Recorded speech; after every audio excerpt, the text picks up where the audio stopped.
라고 묻는다면은 하나님 뭐라고 말씀을 하실까? 오늘 로마서 1장 13절부터 15절까지 말씀은 사도 바울이 하나님이 어떻게 자신에게 사랑을 베푸셨는지, 하나님이 자신에게 베푼 그 사랑에 너무나 감사해서 자신은 이와 같이 그 사랑에 빚을 진 자다라고 고백하는 걸 보게 됩니다. 아마 지금 여러분이 전화를 해서 하나님에게, 하나님, 나는 하나님에게 어떤 자녀이죠? 나는 어떤 아들인가요? 어떤 딸인가요? 아마 이런 하나님의 답이 나오지 않을까. 아까 그 부모님들이 그 자녀들에게 했던 말이죠. 너는 나의 사랑이야. 너는 나의 기쁨이야. 너는 나의 희망이야. 여러분, 그 자녀들이 그 부모님에게 항상 잘하기만 했을까요? 그렇지 않았겠죠. 속도 썩이고 말도 안 듣고. 그럼에도 불구하고 그 부모들이 자녀를 향한 근본적인 마음은 뭐죠? 사랑이죠. 더 잘해주지 못한 안타까움이 부모들에게 있고, 우리 하나님도 아마 동일한 마음 아닐까. 그래서 하나님을 우리에게 아버지라 부르라 라고 말씀하지 않으셨을까? 하나님이 그 어마어마한 사랑을 받고 그 사랑에 감격한 바울은 이제 남은 생애를 살아가면서 그 사랑에 빚을 갚는 심정으로 살고 있더라는 것이죠. 특별히 오늘 중심되는 말씀이 로마서 1장 14절 말씀인데요. 같이 읽어봅시다. 시작. 헬라인이나 야만이나 지혜 있는 자나 어리석은 자에게 다 내가 빚진 자라. 바울은 지금 자기 자신이 빚진 자다. 내가 빚진 자다. 에이미 오펠레테스. 에이미 오펠레테스. I am debtor. 난 빚진 자다. 나는 채무자다. 나는 법정 채무자다. 여러분, 빚을 져본 적 있으십니까? 지금도 빚을 지고 있습니까? 가능한 빚을 지지 마시기 바랍니다. 저는 제 인생에서 나름대로 제가 철칙으로 삼고 있는 것 중에 하나가 빚을 지지 말자. 전 빚이 없습니다. 은행에도 그 집 문제 때문에 그렇게 이제 그 대출 받고 하는 거는 은행에 빚을 지는 거죠. 그러나 제가 그 부분을 갚아 나가는 한도 내에서는 어떻게 해요? 그것은 개인적인 빚이 아니라고 생각을 합니다. 그거 외에는 저는 빚이 없습니다. 개인적으로 빚을 진 적이 없습니다. 왜 그런가 하면 빚은 자그마한 거라도 그 빚을 진 채무자, 그 사람 뭐라 그래요? 빚쟁이라 그러죠. 빚쟁이. 특히 빚을 자주 지는 사람이죠. 아무렇지도 않게 친구들에게나 아는 사람에게 빚을 자주 지는 거를 부담스러워하지 않는 사람을 빚쟁이라 그럽니다. 이 쟁이라는 말은 전문가라는 뜻이에요. 그렇죠? 그래 안 그래요? 미쟁이는 뭐죠? 그 집에 그 마지막 그 시멘트를 아름답게 이렇게 손질을 해주는 사람 미쟁이라 그래요. 또 멋을 잘 부린 사람 뭐라 그래요? 멋쟁이라 그러잖아요. 쟁이는 전문가입니다. 근데 그러나 욕쟁이, 빚쟁이, 이거는 좋은 말이 아닙니다. 거짓말쟁이, 이거 좋은 말이 아닙니다. 왜 그런가 하면 빚쟁이는요, 세 가지의 한마디로 올무에 얽어매어 있습니다. 첫 번째 뭐죠? 갚아야 할 의무가 있습니다. 다른 사람이 빚을 지고 안 갚는 사람들 있죠. 그건 참 그 사람은 안 좋은 사람입니다. 다른 사람에게 이미 마음속에서 어떻게 해요? 작은 거라도 빚을 안 갚는 사람은 한마디로 저 인간은 믿을 만한 인간 못 된다. 나중에 더 큰 거를 만약에 부탁을 받으면 어떻게 해요? 단호히 거절하죠. 두 번째는 어떤 올무에 있어요? 채권자의 권한에 매여 있습니다. 그래야 한 거예요. 빚쟁이는, 빚을 진 사람은 채권자의 권한에 매여 있습니다. 채권자가 어떻게 하라면 꼼짝 못하고 하는 겁니다. 심지어는 여러분 은행에 빚을 많이 지고 있으면 나중에 은행에서 어떻게 하죠? 차압이 들어옵니다. 압류가 들어옵니다. 그래 안 그래요? 그래서 집에서 나가라 그러면 여러분 어떻게 해야 돼요? 나가야 됩니다. 자기 집이지만. 심지어는 자기 집에 이렇게 빨간 딱지라 그러죠. 부도가 나가지고 집에 딱딱 붙으면 어떻게 해요? 집에 텔레비전이 있어도 에어컨이 있어도 그거 틀 수 있어요? 없어요? 사용 못합니다.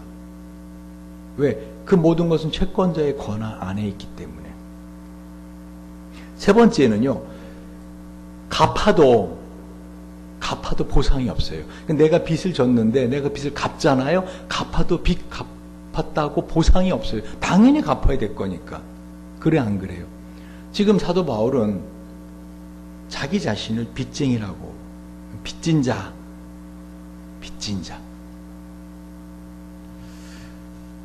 사도 바울이 다른 성경에 보면은요, 피차 사랑의 빚 외에는 아무에게도 아무 빚도 지지 말라라고 말씀하고 있어요. 그러니까 지금 바울이 지금 말하고 있는 빚이 어떤 빚인지 알겠죠? 어떤 빚이에요? 사랑의 빚이에요. 피차 사랑의 빚 외에는 아무에게든지 아무 빚도 지지 말라. 종종 제가 어떻게 권면을 하잖아요? 사람들이 이렇게 말합니다. 성경에 어디 그런 말씀이 있어요? 이래요. 여기 있잖아요. 피차 사랑의 빚 외에는 아무에게든지 아무 빚도 지지 마라. 특별히 고린도전서 6장 19절 20절을 보면은요, 바울은 너희 몸은 너희가 하나님께로부터 받은 바 너희 가운데 계신 성령의 전인 줄 알지 못하느냐. 너희는 너희의 것이 아니라 값으로 산 것이 되었느니 그런즉 너희 몸으로 하나님께 영광을 돌리라. 그러니까 저와 여러분의 모든 것은 다 하나님께서 어떻게 해요? 빚으로 갚아주신 거예요. 그러니까 지금 바울이 자기는 빚진 자라 하는 평생을 빚진 자로 살아갔는데 이 빚은 어떤 빚이에요? 하나님에게 받은 사랑의 빚이에요. 그러니까 하나님과의 관계에 있어서 이 빚진 자의 심정을 갖고 살지 않으려고 하는 사람들이 어떤 사람들이에요? 저 죽어서 자기가 지은 죄를 영원한 지옥에서 갚으며 살아야 될 사람들이죠. 그러니까 사도 바울처럼 하나님 앞에 사랑의 빚을 지고 있다라고 빚진 자의 심정으로 살아가는 사람들은 어떤 사람들이에요? 행복한 사람들이에요. 왜? 하나님에게 사랑의 빚을 진 거기 때문에. 다시 말씀드립니다. 하나님께 빚진 자로 살기를 원하지 않는 사람이죠. 왜? 빚을 져야 돼. 사랑의 빚이건 무슨 빚이건. 그 사람은 장차 죽어서 영원히 그 빚을 자기가 갚아야 됩니다. 근데 예수님께서 십자가에서 마지막 죽으실 때 뭐라 했죠? 테테로스타이. 다 이루었다. 다 갚았다 그러신 말씀이에요. 다 갚았다. 그러니까 저와 여러분의 삶에 지은 어떤 죄든지 예수님께서 어떻게 하셨다는 거 십자가에서 다 갚아주었다. 그래서 저와 여러분은 어떤 마음으로 살기를 결심한 사람들이에요? 평생 그 하나님의 사랑의 빚을 진 사람으로 살아가야겠다. 그래서 여러분 스스로가 어떻게 주인에게 가서 주인을 사랑해서 이제 그만 종살이 해도 되는데 스스로 주인에게 내가 영원히 살아있는 동안에 내가 당신의 종이 되겠습니다. 그럼 어떻게 해요? 성경을 보면은 그 주인은 종의 귀를 구멍을 뚫어주라 그러죠. 귀걸이를 해주랍니다. 그러니까 귀걸이 한 의미를 알고 귀걸이들을 하시기 바랍니다. 무슨 말이에요? 나는 영원한 종입니다. 영원한 종입니다. 그러니까 그 귀걸이를 사준 사람에게는 어떻게 돼요? 난 당신의 영원한 종입니다. 그래서 가능하면 귀걸이가 이렇게 찰랑찰랑 소리가 나는 거를 가능 십자가를 하십시오. 그러면 어떤 생각을 할까요? 귀에서 찰랑찰랑 할 때마다 나는 그리스도의 종입니다. 나는 그리스도의 종입니다. 라는 생각을 하겠죠. 하나님의 사랑이 우리에게 이렇게 나타난 바 되었으니 하나님이 자기의 독생자를 세상에 보내심은 그로 말미암아 우리를 살리려 하심이라. 사랑은 여기 있으니 우리가 하나님을 사랑한 것이 아니요 하나님이 우리를 사랑하사 우리 죄를 속하기 위하여 우리 죄의 값을 갚기 위하여 화목제물로 그 아들을 보내셨습니다. 요한일서 4장 9절에 10절입니다. 지금 사도 바울은 이 하나님의 사랑을 받은 것을 감사하며 평생 빚진 자로 살아가고 있다라고 말하고 있는 것입니다. 도대체 어떤 사랑을 받았길래 사도 바울은 지금 이런 심정으로 살아가는가? 그러니까 어떠한 일을 당해도 사도 바울에겐 억울한 게 없어요. 어떤 고통스러운 일을 당해도 사도 바울은 어떻게 해요? 그게 고통이 아니죠. 왜요? 내가 그분에게 받은 사랑이 크다라고 믿고 있기 때문에. 여러분이 인생을 살면서 아주 억울한 일 많이 당하고 고통스러운 일 크게 당하잖아요. 그럼 하나님 나에게 이렇게 큰 사랑을 주셨구나. 그래서 내가 그 빚을 조금이라도 갚기 위해서 내가 지금 이 고통과 억울한 일을 당하는구나 생각하면은 수월하게 그 시험을 넘어갈 수 있습니다. 여러분, 분명한 사실 하나는요, 그 하나님의 사랑은 받아본 사람만이 알아요. 저도 이 부분에서 얼마나 오랜 시간을 들은지 몰라요. 이 바울이 깨달은 하나님의 사랑의 빚, 저도 많은 빚을 졌거든요. 하나님에게 빚을 많이 진 사람이에요. 근데 이거를 좀 표현을 하려고 그랬더니 그 표현하다가 1시간 다 가겠더라고요. 그래서 이거 표현 안 하기로 했어요. 그냥 여러분들이 돌아보시면서, 그래서 앞부분에 아까 그렇게 기도를 한 거예요. 여러분, 지금까지 살면서 하나님 나를 어떤 사랑으로 나에게 사랑해 주셨는가, 그걸 한번 생각해 봐라. 그 사랑은 받아본 사람만이 알아요. 여러분, 빚을 졌다, 사랑이 빚을 졌다, 무슨 말이죠? 내가 갚을 능력이 없으니까 못 갚는 거 아닙니까? 사랑은 받았는데 내 그 사랑을 갚을 능력이 없어요. 그런데 여러분, 여기 두 종류의 사람이 있다고 합시다. 하나는요, 동일한 사랑을 받고 있는데, 엄청난 사랑을 받았는데 그거를 당연하다고 생각하는 사람이 있어요. 그죠? 그 사랑을 당연하다.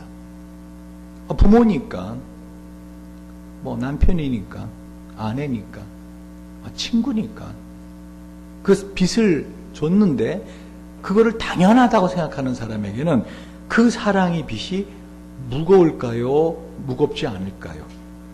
안 무겁죠. 그럼 어떤 마음이 들까요? 자기가 받은 사랑에 대해서 감사할까요? 감사하지 않을까요? 감사하지 않죠. 지금 바울은 자신이 받은 이 사랑을 갖다가 자신이 갚을 수 없는 빚이라고 말하고 있는 거예요. 빚은 뭐죠? 갚을 수 없으니까 빚이 되는 거 아닌가요? 그렇죠. 여러분, 한번 인생을 돌아보세요. 어마어마한 사랑의 빚을 지고 있어요. 그러니까 만약에 자기 자신이 이 하나님에게 받은 게 별로 없다라고 생각하면 어떻게 되죠? 내가 받은 사랑조차도 그건 뭐죠? 별게 아니게 되는 거죠. 사도 바울은 자기 자신이 어떠한 사랑이 빚을 진 사람인가를 철저히 뼛속까지, 아주 뼛속까지 깨달은 사람이에요. 그래서 고린도서 15장 8절에 보면은요, 맨 나중에 만삭되지 못하여 난 자 같은 내게도 보이셨느니라. 자기 자신을 뭐라고 생각하는 거예요? 만삭되지 못한 자다. 만삭되지 못한 자가 뭐예요? 10개월 채우지 못하고 나온 덜 떨어진 놈이라는 거, 자기 자신이. 여러분, 바울이 덜 떨어진 사람이에요. 그때 당시에 가마리엘 문화에 수화상이었어요. 요즘으로 말하면 뭐예요? 한마디로 뭐 서울대 나온 우리나라에서는, 그죠? 덜 떨어진 사람 아니에요. 바울이 그냥 가만히 있었는데 인생에서 별로 노력도 하지 않았는데 사내들이 공회원이 됐을까요? 아니죠. 피나 노력을 했겠죠. 근데 자기 자신을 가만히 보니까 자기가 받은 하나님께 받은 은혜를 생각하니까 자기는 뭐예요? 그걸 받을 만한 자격이 없는 자였다는 거죠. 덜 떨어진 자 같으다. 그렇게 고백하는 거예요. 그러나 나 된 것은 하나님의 은혜로 된 것이니 내게 주신 그 은혜가 헛되지 아니하여 내가 모든 사도보다 더 많이 수고하였으나 내가 한 것이 아니요 오직 나와 함께 하신 하나님의 은혜로라 라고 바울은 고백하고 있는 것입니다. 고린도서에서. 그렇기 때문에 고린도서 9장 16절부터 19절부터 보면은요, 내가 복음을 전할지라도 자랑할 것이 없으면 내가 부득불할 일이라. 만일 복음을 전하지 아니하면 내게 화가 있을 것이로다. 내가 내 자유로 이것을 행하면 상을 얻으려니와 내가 자유로 아니한다 할지라도 나는 사명을 받았노라. 그런즉 내 상이 무엇이냐? 내가 복음을 전할 때 값없이 전하고 복음으로 말미암아 내게 있는 권리를 다 쓰지 않는 이것이로다. 내가 모든 사람에게서 자유로우나 스스로 모든 사람에게 종이 된 것은 더 많은 사람을 얻고자 함이라. 지금 바울은 자기의 인생을 돌아보면서 자기가 참 하나님의 은혜를 받을 자격이 없는 자이다 라고 생각하고, 그러기 때문에 그 복음을 전하며 당하는 그 고통이 있잖아요. 여러분, 바울이 엄청난 고난을 당하는 인생을 살잖아요. 만약에 예수를 그 다메섹 도상에서 만나지 않고 예수님을 따르는 삶을 아닌 자기가 원래 살았던 삶 있죠. 어마한 부자였고, 그죠? 태어나면서부터 로마 시민권을 획득할 정도로. 그리고 사내들이 공회 회원으로서 어떻게 해요? 요즘으로 말하면 판사와 변호사와 검사의 직분을 다 가진 자로서, 가마리엘 문화의 수하자로서 여러분 살았다면 이 세상적인 눈으로 볼 때는 어떻게 해요? 바울은 한마디로 폼나게 멋지게 살 수 있던 사람이에요. 그런데 왜 바울은 그 모든 것을 다 뒤로 하고 심지어는 다 배설물같이 여긴다 그랬어요? 배설물이 뭔지 알죠? 그렇죠? 잘 모르시는 분을 위해서 똥이라고 말해주겠습니다. 한마디로 아무런 가치 없다. 여러분 혹시 그 변기에 앉아서 이를 보고 나서 대변을 놓고 나서 변기통에 그 가생에 묻어있는 똥을 귀하게 여겨서 그거를 안 닦아내는 사람이 있습니까? 아니면 그 너무나 소중해서 그거를 갖다가 혹시라도 이렇게 손으로 이렇게 해서 다시 입으로 들어가시는 분 있으십니까? 이 귀한 것을 어떻게 내가 그냥 버리랴? 여러분 전혀 아끼지 않지 않아요? 그냥 휴지로 혹시 닦았다 하더라도 어떻게 해요? 변기에다 놔서 그냥 물 쫙 버려버리지 않습니까? 지금 바울은 자기가 세상에서 누릴 수 있었던 그 모든 것을 다 어떻게 한다는 거예요? 배설물처럼 여겼다라고 말을. 근데 바울이 그렇게 버린 똥을 여러분은 얻지 못해갖고 쩔쩔매잖아요. 바울이 버린 돈, 바울이 버린 명예, 바울이 버린 그 모든 학위, 바울이 버린 모든 세상의 특권들을 갖다가 여러분 얻지 못해서 바둥바둥 하잖아요. 어떻게 하면 좀 더 얻을까, 좀 더 얻을까.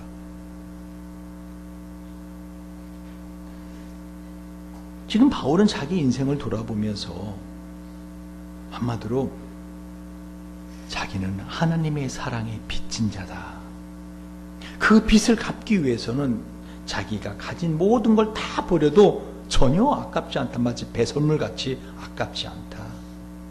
그러면서 오늘 바울이 13절에 뭐라고 말하고 있습니까? 형제들아, 내가 여러 번 너희에게 가고자 한 것을 너희가 모르기를 원치 아니하노니 이는 너희 중에서도 다른 이방인 중에서와 같이 열매를 맺게 하라며르되 지금까지 길이 막혔도다. 지난 시간에 설교한 것도 나중에 한번 유튜브로 들어보십시오. 바울이 왜 로마 교인을 그렇게 만나고 싶어 했는지, 그죠? 바울이 로마 교회에 가서 로마 교인들을 만나려고 했던 것은 뭐죠? 그들에게 열매를 맺게 하려니라. 그런데 길이 막혔다 그래요. 지금까지 길이 막혔다. 그러니까 바울이 가려고 여러 번 시도했다고. 근데 하나님 자꾸 길을 막으시는 거예요. 길을 막으시는 거예요. 존 칼빈이 이 구절을 이렇게 해석하더라고요. 여기서 우리가 배우게 되는 교훈이 있다. 주님께서는 그분의 성도들을 겸손하게 하시기 위하여, 그리고 그러한 겸손으로 말미암아 그들에게 그분의 섭리를 바라보고 하나님께만 의지하도록 가르치시기 위하여 자주 그들이 의도하는 바를 꺾으신다. 그러나 엄격히 말해서 그들의 계획이 좌절되는 것은 아니다. 그들은 주님의 뜻이 아니면 그 어느 것도 하려 하지 않는 사람들로 되기 때문이다. 마치 모든 일을 우리의 능력으로 조정할 수 있는 것처럼 하나님의 뜻을 고려하지 않은 채 미래의 계획을 세우는 것은 참남하고도 뻔뻔스러운 짓이다. 이것이 바로 야고보가 야고보서 13절에서 신랄하게 꾸짖는 것이다. 즉 사도 바울은 지금 로마에 있는 교인들을 찾아가서 그들을 복음으로, 믿음의 신앙으로 이렇게 세우고 열매를 얻기 위해서 가려고 하는데 계속 길이 막히는 거예요. 그래서 뭐라고 말하고 있습니까? 13절 형제들아 내가 여러 번이라 그러죠. 여러 번 너에게 가고자 한 것을 너희가 모르길 원치 아니하노니. 아마 로마 교회 교인들 중에서 이런 생각하는 분도 있지 않았을까요? 사도 바울 선생님은 우리를 사랑한다 하시면서 왜 한 번도 안 찾아와 주는 거야? 그런 생각 할 수도 있잖아요. 그런데 바울이 그게 아니다라고 말하는, 나 여러 번 가려고 했는데 길이 막혔다. 이는 너희 중에서 다른 이방인 중에서 같이 열매를 맺게 하랍니다. 이 열매는 믿음의 열매죠. 지금까지 길이 막혔다. 여러분, 이 부분을 가만히 한번 생각해 보십시오. 바울이 로마에 가서 로마 교인들을 만나려고 했던 것은 이유가 뭐죠? 그들에게 복음의 열매를 열리게 하기 위해서. 사실 많은 목사님들이 해외 선교사들을 찾아가는 이유 중에 하나가 말은 그 해외 선교 가서 선교사님들을 격려하고 뭐 힘을 주기 위해서, 사실은 뭐예요? 본인이 해외 여행 가고 싶어서. 많은 목사님들이 그래요, 사실. 그래서 그 증거가 뭐죠? 북한 선교 많이 안 해요. 왜? 북한 선교는 해도 그건 밑빠진 독에 물 붓기가 될 수 있으니까. 지금 바울이 로마에 있는 교회에 찾아가려는 이유가 뭐예요? 로마에 여행 가기 위해서 아니에요. 바울은 순수한 목적 하나예요. 뭐죠? 그들을 찾아가서 그들에게 믿음의 열매를 열리고 그들과 함께 서로 위안받기 위해서. 근데 왜 자꾸 하나님 막으셨냐는 거죠. 중요한 것은 그건 몰라요. 성경 없으니까. 근데 우리는 바울의 말을 통해서 바울이 그것을 어떻게 이해했는가를 보자는 거예요. 내가 여러 번 너희들에 가려고 했지만 길이 막혔다. 보세요. 바울은 인생을 살아가면서 자기가 하려고 하던 일, 자기가 가려고 하던 길이 막힐 때 그것을 불평하거나 분노하거나 억울해하지 않고 있다는 것입니다. 왜? 나는 이미 받을 걸 다 받은 것 자이다. 이거 나는 이미 받을 걸 다 받은 자이다. 하나님의 은혜와 사랑을 다 받은 자고, 어떻게 지금 살아가는 것은 뭐 덤으로 근데 이것을 내가 갚을 길이 없는, 이건 다 사랑의 빚이라고 생각하는 거예요. 사랑의 빚으로. 어떻게 이럴 수가 있을까? 사도 바울은 예수님을 바라본 거예요. 예수님조차도 보십시오. 철저하게 하나님의 때에 맞춰서 사시고요. 철저하게 하나님의 뜻에 합당한 길만 가셨어요. 예수님조차도. 그래서 항상 뭐라, 내 때가 아직 이르지 않았다. 내 때. 지금 바울은 무슨 생각하는 거예요? 로마에 가려고 했는데 길이 막히는 거예요. 그러면 어떻게 생각해요, 여러분? 이건 내가 나 쫓아가자 하는 건가? 로마 교회 가서 로마 교인들을 복음의 열매를 맺기 위한 건데 하나님 정말 왜 이러세요? 라고 할 수 있잖아요. 가려고 또 막혀. 하나님 저하고 좀 장난치세요? 재밌어요, 하나님? 저 갖고 노는 거 재밌어요? 이렇게 나올 수도 있다고요. 근데 바울은 전혀 그러지 않아요. 뭐죠? 철저하게 하나님의 때, 하나님의 계획, 하나님의 뜻에 순복하는 자라는 거죠. 아직 내가 로마에 갈 때가 안 됐나 보다. 하나님 보시기에. 난 지금 이 길로 가려고 했더니 이 길이 아닌가 보다. 심지어는 예수님조차도요, 마지막 십자가에 죽기 전에요, 예수님이 그때 그 십자가에 죽기를 원하셨어요? 아니에요. 겟세마네 동산에서 그 땀이 피가 되도록 적어도 이 정도는 기도해 본 다음에 아닌가 보다 해야 되는 거예요. 어떻게 해요? 기도하다가 이마에서 핏방울이 뚝뚝 떨어지지 않으면 아직 기도 덜 한 거예요. 예수님이 어떻게 해요? 이마에서 피가 뚝뚝 떨어질 정도로 간절하게 기도 3번이나 했다고요. 1번 하고 안 되고 2번 하고 안 되고 3번. 마지막 결론은 뭐죠? 내 뜻대로 하지 마옵시고 아버지 뜻대로 하옵소서. 지금 바울이 예수님조차도 그랬는데 자기 자신이 어떻게 내 뜻대로, 내 시간대로, 내 계획대로, 내 길대로 되지 않는다고 그걸 불평할 수 있느냐는 거예요, 지금 바울이. 그래서 자신이 복음의 빚진 자로 살아간다는 거예요. 여러분 가만히 생각해 보십시오. 얼마나 우리가 무서운 자들인가.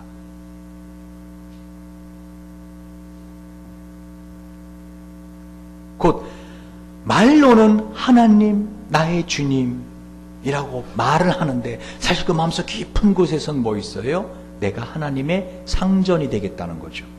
아주 사악한 의도입니다. 사악한 의도. 목사님 말을 또 그렇게 해요. 하나님의 상전이라뇨. 내가 거면 전 생각지도 못해서 제가 어떻게 하나님의 상전이 돼요. 그런데 이번 일은 내가 생각한 대로 안 됐네요. 내가 기대했던 결과는 아니에요, 이거. 내가 기대했던 결과는 아니에요. 속상해요. 저 기도할 만큼 했거든요. 기도 응답이 안 됐어요. 여러분, 그게 기도가 부탁한 거예요? 하나님께 지시한 거예요?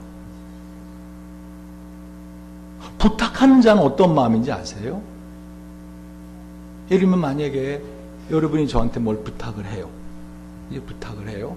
그럼 제가 미안하다. 내가 그걸 들을 수가 없다. 내 사정이 그러네. 하고 그러면 어떻게 여러분? 그거 가지고 그 목사님이 시간이 안 되시고 이번엔 사정이 그러신가 보다 하고 이해해야 되는 거 아닌가요? 그래 안 그래요? 근데 만약에 여러분이 빚을 줬어요 저한테. 그래서 그 빚을 갚으라고 하면서 달라갈 때 내가 미안하다 이거 안 된다 그럼 어떻게 여러분은 화내야죠. 네가 목사면 다냐? 내 돈 갖고 잘 살 것 같아? 빚 갚아. 그렇게 나와야 되는 거 아닌가요? 아니 여러분이 저한테 정말 소중한 시간을 내주셨어요.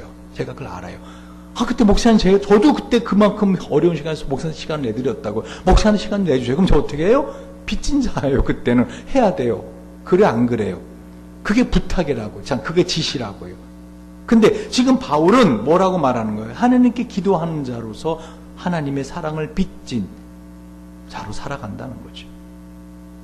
그러니까 하나님의 사랑을 빚진 사람의 마음은 어떤 마음이 되는 거예요? 한마디로 어떤 인생을 살아가면서 어떤 일을 당해도 뭐죠? 억울해하거나 이상해하거나 분노하지 않아야죠.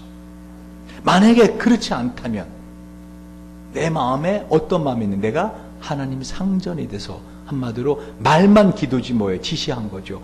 무슨 말이에요? 여러분 부하 직원이나 내 말을 마땅히 들어야 되는 그 종이 내가 여러 번 말을 했는데도 말을 안 들어? 여러분 어때요? 화나지 않아요? 그래 안 그래요? 근데 여러분이 만약에 대통령이나 여러분보다 지위가 높거나 여러분의 말을 굳이 들을 필요가 없는 여러분의 비전이 없는 왜 부하 직원이 말 안 되면 화나는 줄 알아요? 내가 그에게 월급을 주고 있단 말이에요. 그죠? 그런 나에게 은혜를 받는 자이기 때문에 내가 뭘 요구할 때 나에게 들어줘야 되는 거지 안 들어 화가 난다고요. 그럼 여러분이 자신도 모르게 하나님에게 마음에 불편하고 내가 기도한 대로 내가 뜻한 대로 내가 계획한 대로 내가 의도했던 대로 내가 기대했던 대로 되지 않았을 때 그것에 대해서 마음에 화가 나거나 불편하거나 마음에 무너지면 결국은 뭐라는 거야? 내가 하나님의 상전이었다는 거죠. 아주 사악한 생각이에요. 근데 바울은 지금 어떻게 생각한다는 거예요? 내가 너희들이 가려는 길이 막혔다. 그래서 어떻게 내가 열받았다. 이렇게 없잖아요. 열받았단 말 없잖아요. 그죠? 하나님 정말 왜 이러시니 모르겠다. 이런 말씀 없잖아요. 제 눈에는 안 보이더라고요. 로마서 1장에. 그죠? 바울은 모든 인생을 살아가면서 이 복음의 빚진 자로 살아갔다는 거예요. 하나님이 길을 막으시던 길을 틀으시던 어떻게 해요? 바울을 그냥 따라가는 거죠. 그 길을. 그러므로 여러분 이 하나님의 사랑의 빚진 자로 살아야 됩니다. 아멘. 그러니까 그리스도 안에서 성령이 부어주시는 하나님의 사랑이 나한테 어떤 것인가, 내가 하나님에게 빚을 진 한번 법정 채무자라는 사실을 알아야지 인생을 은혜와 감사로 살아갈 수 있습니다. 아멘. 여러분, 오늘 본문의 말씀, 내가 뭐예요? 헬라인이나 야만이나 지혜 있는 자나 어리석은 자에게 다 내가 빚진 자라. 이 말씀이 무슨 뜻인가 이해하려면은 바로 이와 같이 내가 뭐예요? 빚진 자라 하는 심정을 가질 때 이 말을 이해할 수 있다는 거예요. 두 번째, 이 말씀을 이해하려면 여러분 실제로 빚을 갚는 인생으로 살아야지 이 말씀을 이해할 수 있어요. 머리를 이해하는 게 아니에요. 바울은 복음을 머리를 믿지 않았어요. 온몸으로 그 빚을 갚는 인생을 살았다는 거죠. 말씀드린 대로 여러분 빚을 줬는데 여러분이 제일 화가 나는 사람 어떤 사람이에요? 빚을 갚을 생각을 안 하는 거예요. 그래 안 그래요? 아 친구야 좀 부탁한다 마서 그래서 안 돼갖고 줬단 말이에요. 특히 피라한테는 빚 줄 때는 어떻게 해야 돼요? 반드시 갚아야 된다라는 생각을 갖고 해야 돼요. 피라는 돈을 받아내잖아요. 피라에게 참 빚을 얻을 때는 반드시 갚아야 되는 생각을 갖고 얻어야 돼요. 지난번에 신천지 어떤 사람 하나가 우리 피라한테 그 돈을 빌려간 다음에 피라 다 뜯어내고 있잖아요. 다 갚아. 다 갚잖아요. 다 받았냐 피라야? 6만 원 남았답니다. 조금씩이라도 갚아 하고서는 다 받아내잖아요. 왜? 안 갚았다고는 어떻게 해요? 몸으로 갚아야 되거든요. 피라한테는. 피라가 집어 던지거든요. 무슨 말인가? 우리가 하나님에게 빚을 진 사람으로 살아간다 하는 것. 두 번째는 뭐라고요? 그 빚을 가능한 한 갚으려는 마음을 갖고 살라는 거예요. 근데 그게 그러니까 내가 이젠 율법적으로 하나님이 원하시는 그런 도덕적으로 깨끗하고 내가 정말 어떻게든 전도 많이 하고 헌금 많이 하고 그런 게 아니에요. 잘 들어보세요. 그게 아니라 빚을 갚는 인생으로 살라는 것이 무엇인가를 의미를 가만히 보시라고요. 사도 바울이 말하고 있는 의미를. 자, 다시 한번 봅니다. 헬라인이나 야만이나 지혜 있는 자나 어리석은 자에게 다 내가 빚진 자라. 그러므로 나는 할 수 있는 대로 로마에 있는 너희에게도 복음 전하기를 원하노라. 그러니까 지금 바울이 하나님에게 빚을 갚고자 하는 마음으로 살아가는데 그 하나님에게 갚을 수 있는 건 뭐밖에 없다는 거예요? 영혼을 구원하는 거. 그거 외에는 갚을 길이 없다는 거예요, 지금. 자기 스스로 경건한 삶, 그런 거 갖고 아니 된다는 걸 바울은 아는 거예요. 그거 다 하나님의 은혜로 되는 거라는 거죠. 내가 헌금을 많이 할 수 있는 것도 하나님이 주셨기 때문에 가능한 거예요. 어저께 라디오를 들으면서 운전하는 종주자가 라디오를 이렇게 교통방송 많이 듣는데 어떤 분이 그런 말 하더라고요. 너무 생활이 어려워서 11조를 갖다가 이 반만 드릴까? 아니면 좀 생활이 형편이 나아질 때까지 11조를 드리지 말을까? 고민을 했대요. 그러다 부부가 어떻게 결의했는가 하면은 우리가 얼마만큼 생활비가 필요한가 한번 계산해보자 하고 그 필요한 생활비만큼 11조를 더 드렸대요. 그 생활비, 필요한 생활비만큼 11조를 잘라드리기 시작했대. 예전보다 더 많이. 그랬더니 신기한 일이 벌어지기 시작하더래.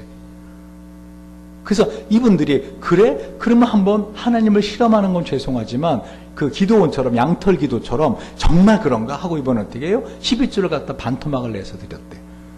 그랬더니 신기하게도 그 반토막만큼 수입이 그러니까 한마디로 지출이 나가더래.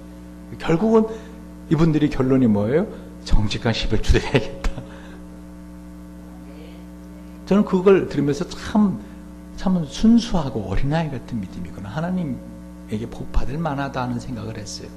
근데 그거는요, 하나님 주시는 거예요. 그렇게 했는데 안 주실 사람도 있을까 없을까? 있어요. 그건 뭐죠? 이미 난 너한테 더 많은 걸 주고 있다.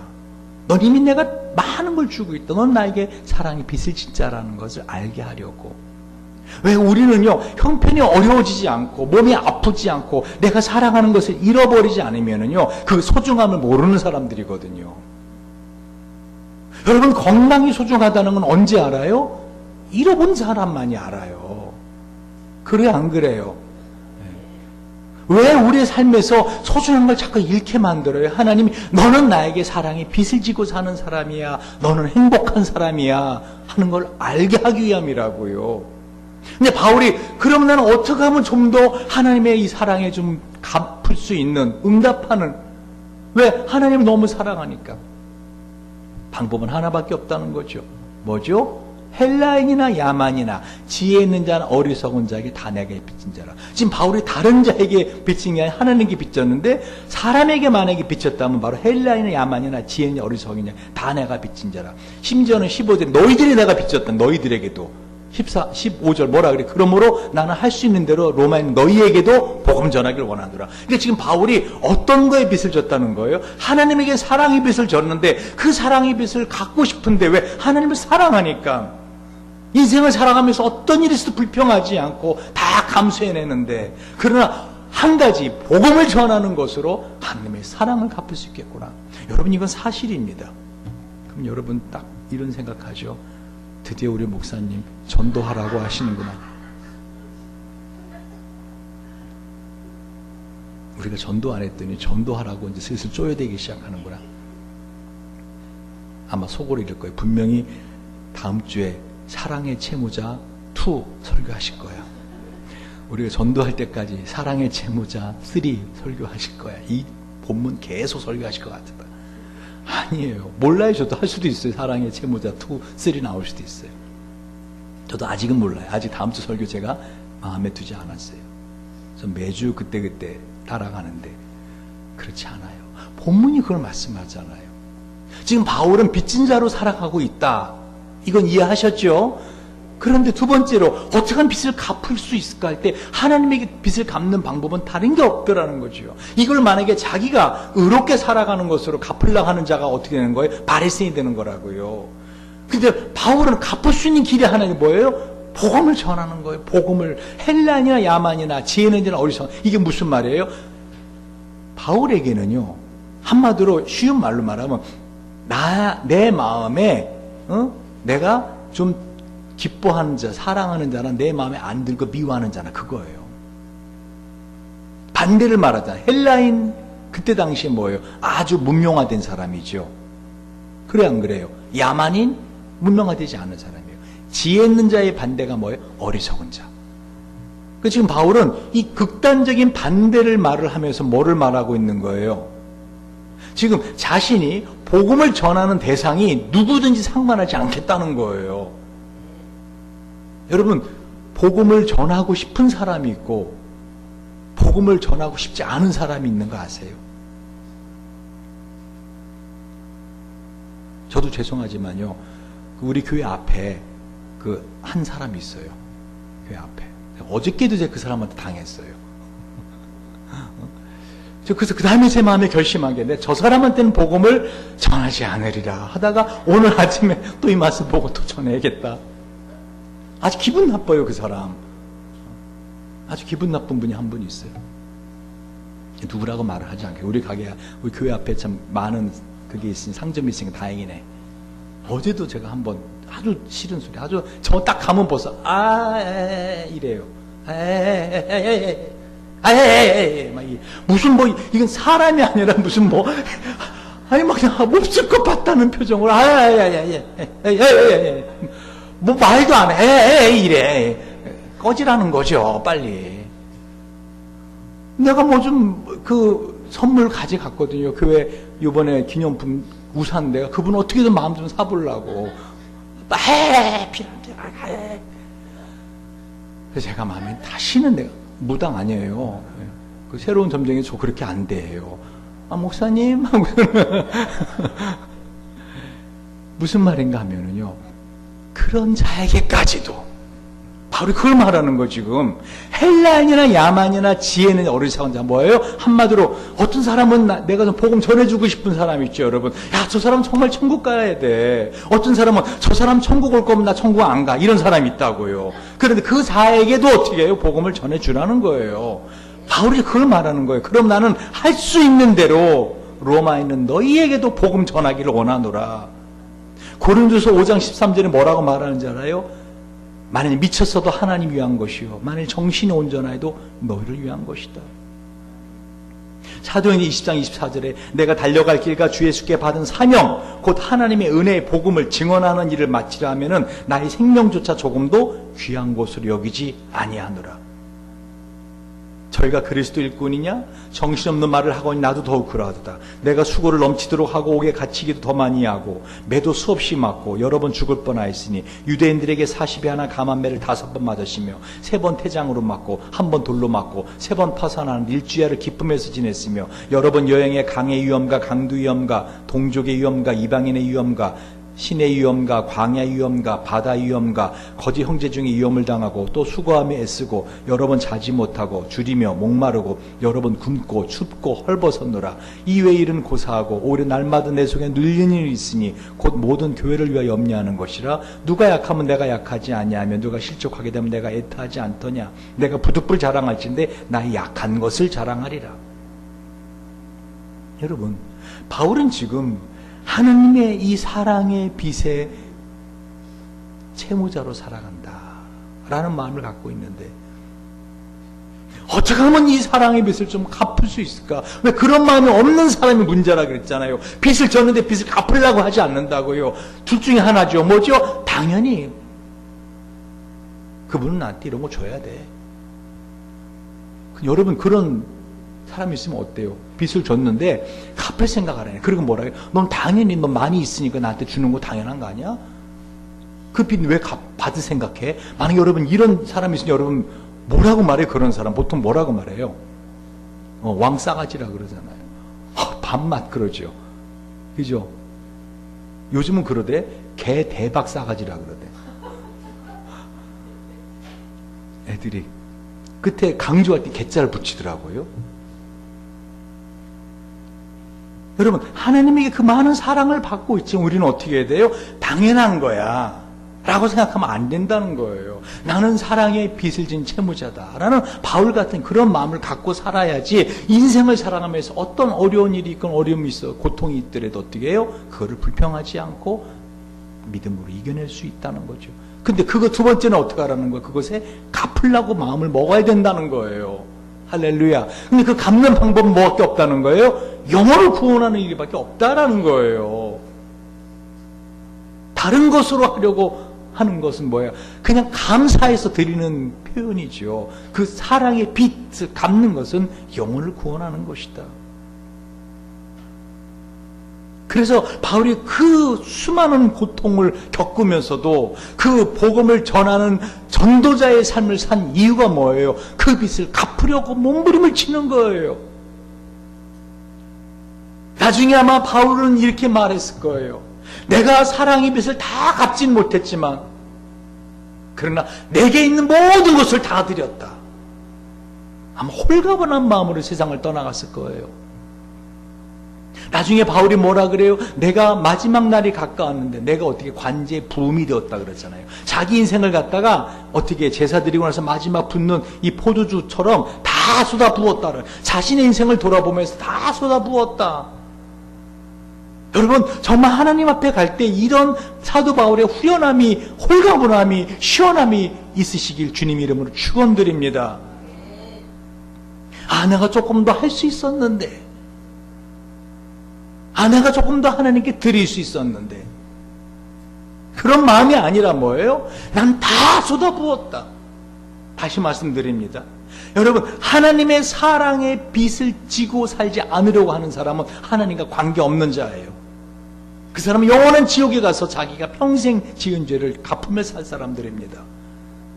그러나 하나님 앞에 섰을 때 채무자가 되는 사람, 한마디로 자기 자신에 대해서 완전히 부도가 난 사람, 나는 내 힘으로 살아보려고 했고 내 힘으로 하나님의 뜻대로 하려고 했지만 나는 할 수 없는, 나는 부도자입니다. 나는 완전 파산된 자입니다. 나는 파산자입니다. 내 인생을 돌아보니 나는 아무것도 가진 것이 없어서 하나님께 드릴 것이 없는 나는 인생의 파산자입니다. 이런 고백을 하는 사람 어떻게 해요? 행복한 사람입니다. 왜 행복한 사람이에요? 하나님의 사랑을 그냥 그 사람이 받을 수밖에 없기 때문에. 그러나 당연히 받는 거야 라고 하지 말고 어떻게 해요? 그래도 내가 좀 갚아야지 라고 한다면 어떻게 갚을 수 있다는 거예요? 영혼을 구원하는 일로 자신의 모든 걸 다 쏟아부을 수 있다는 거죠. 바울은 그렇게 살았다는 거예요. 자, 여러분, 주보의 칼럼에 우리 한국에 와서 이 복음을 우리에게 전해주기 위해서, 저와 여러분은 어떻게 해요? 이 초대 한국교회 이 복음을 전해주던 선교사들에게 빚을 진 사람들이에요. 1866년 한국에 복음을 전하기 위해 순교한 최초의 순교자 로버트 토마스, 미국 선교사죠. 그의 나이 27세, 자신을 죽이려고 하는 병사에게 성경을 전해주며 예수를 믿으라고 전도한 이후에 목이 잘려 순교당했다. 그때 성경을 받은 병사가 훗날 예수를 믿게 되고 평양교회의 초대 장로가 된 박충건이라는 사람이다. 그의 말이다. 내가 서양 사람을 죽이는 중에 한 사람을 죽인 것은 내가 지금 생각할수록 이상한 감이 있다. 내가 그의 목을 자르려 갈 때 그는 두 손을 마주 잡고 무슨 말을 한 후 붉은 배를 입힌 책을 웃으면서 나에게 받으라 권하였다. 그러면 내가 죽이긴 하였으나 이 책을 받지 않을 수가 없어서 받았노라. 근데 여러분, 이 성경책을 그 다른 친구가 어떻게 해요? 받아서 이게 무슨 의미인지 모르니까 그때는 종이가 귀했거든요. 그래서 자기가 지은 집에 벽지로 성경을 다 발라버려요. 근데 그 집에 벽지로 한 그 집이 첫 번째 우리 한국 교회가 됩니다. 존 헤론, 테네시 의과대학을 그 학교 생긴 이래 최고의 성적으로 졸업한 수재입니다. 그 학교의 교수로 남아달라는 학교 당국의 제안을 거절하고 조선으로 선교지를 정하고 돌아온다. 알렌의 뒤를 이어서 1884년 2대 광해원 병원 원장을 맡아서 생명을 아끼지 않고 환자들을 돌보다가 1890년 7월 26일 과로사로 죽음을 맞는다. 한국에 와서 1894년 5월 26일 부산, 윌리엄 베어드 선교사의 부인 애니 여사는 이제 이가 갓 나오기 시작하는 아기가 딸이죠. 고열이 나서 우는데도 그때 당시 한국의 열악한 의료시설로 인해 죽은 딸의 장례를 치른 뒤 미국에 있는 어머니에게 이런 편지 썼다. 조선에 온 지 3년째 되는 날이었다. 5월 13일 주일날 아이가 보통 잠자리에 들던 그 시간에 짧은 생애가 끝났습니다. 어머니가 짜주신 조그만 흰옷을 입히고 새 신발을 신겼습니다. 조선 부인들이 들꽃을 꺾어 아이 곁에 두었습니다. 무덤을 넘어서는 소망을 갖지 못한다면 어떻게 이런 어려운 순간들을 살아나갈 수 있을까요? 저는 사실 이 선교사 애니, 윌리엄 베어드 부인 애니 선교사의 이 글을 보면서 많이 울었습니다. 제가 울었던 이유는요, 이 갓난아기가 죽어가는 걸 볼 수밖에 없던 어머니의 심정 때문인 게 아니에요.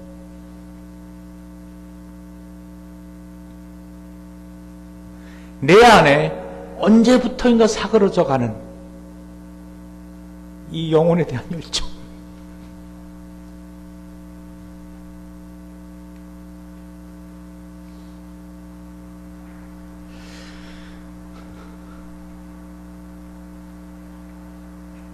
여러분, 2016년 한 해 동안에 9만 명의 크리스찬이 목숨을 잃었어요.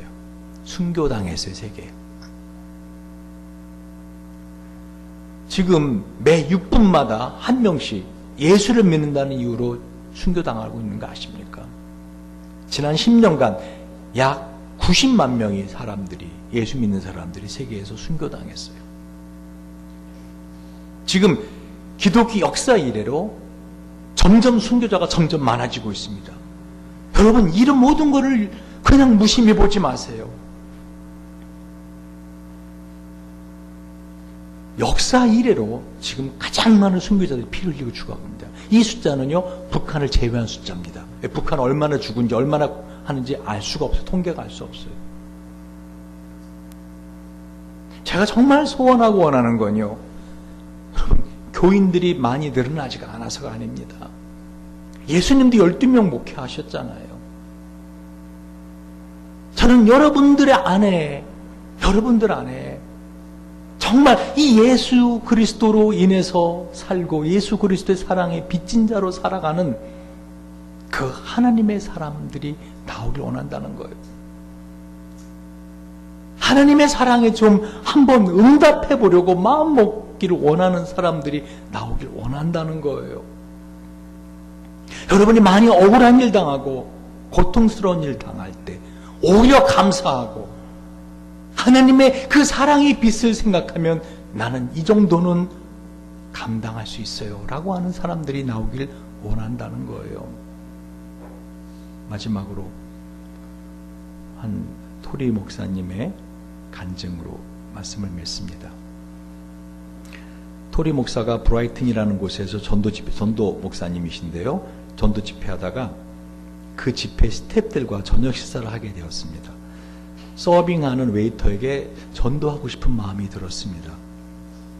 그러나 워낙 사람들이 많은 꽉 찬 시간이었고, 그리고 그 서빙하는 그 웨이터가 바빠 보여서 무엇보다 그 레스토랑에 사람들이 많이 있어서 부끄러운 마음이 있어서 그냥 마음에 미뤄둔 채로 나중에 식사를 다 하고 나서 그 웨이터한테 조용히 찾아가서 내가 복음을 전해야겠다라고 식사를 먼저 했습니다. 그래서 그 매니저를 찾아가서 그 자기 식탁을 서빙하던 웨이터를 좀 불러달라고 할 말이 있다고 했습니다.